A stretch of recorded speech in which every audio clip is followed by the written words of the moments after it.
Autre chose à présent avec les sports et la 35e Coupe d'Afrique des Nations qui se déroule au Maroc. Demain, début des huitièmes de finale. Une phase à élimination directe, plus de place pour l'erreur, pas de deuxième chance.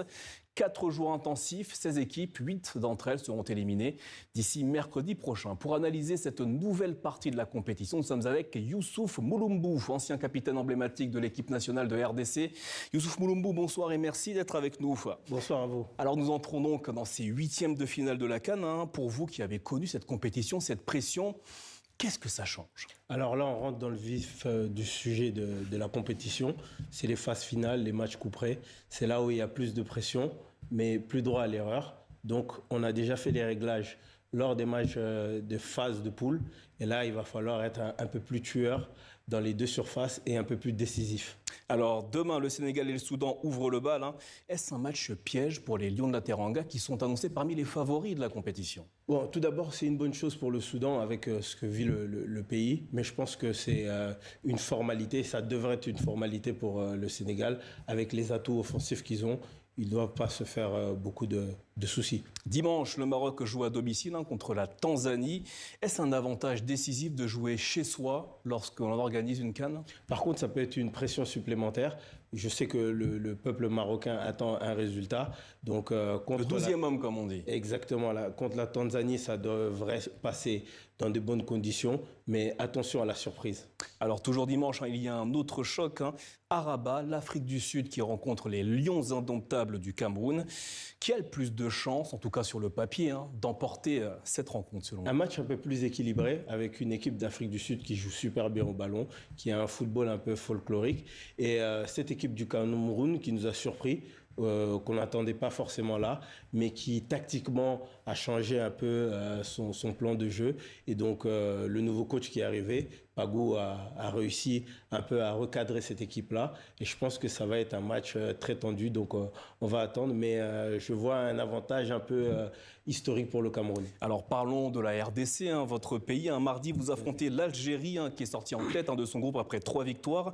Comment voyez-vous ce match? Est-ce que la RDC a des chances de l'emporter face aux redoutables Phénix algériens? Alors historiquement, l'Algérie a toujours eu le dessus sur la République démocratique du Congo, mais les résultats précédents de la RDC lors des qualifications pour la Coupe du Monde et des barrages ont montré que la RDC était plus qu'un outsider.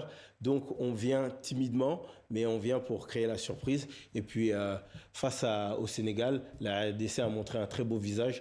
Donc attention à ces léopards. Alors justement, vous parlez d'outsider en ce qui concerne votre pays, la RDC. Comment est-ce que vous analysez leur parcours jusqu'ici?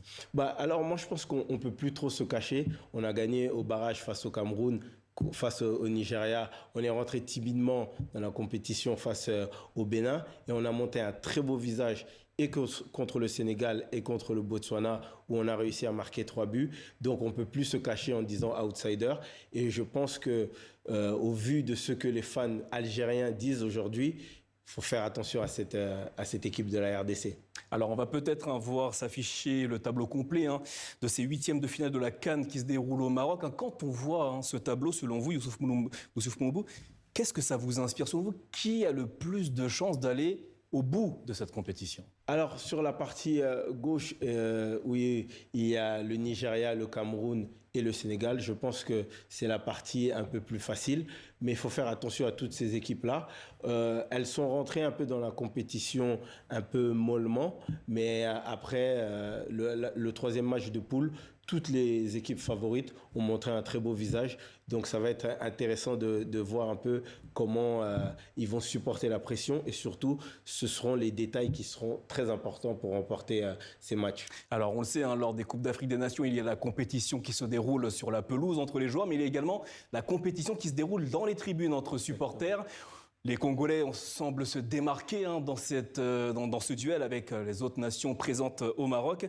Que vous inspire cette ferveur congolaise que l'on voit à travers chaque match lorsque la RDC joue. Je voulais souligner déjà une chose, c'est que de voir tout simplement le peuple africain en général avec la mixité de toutes ces nations nous donne un peu l'idée de ce qu'est la CAN.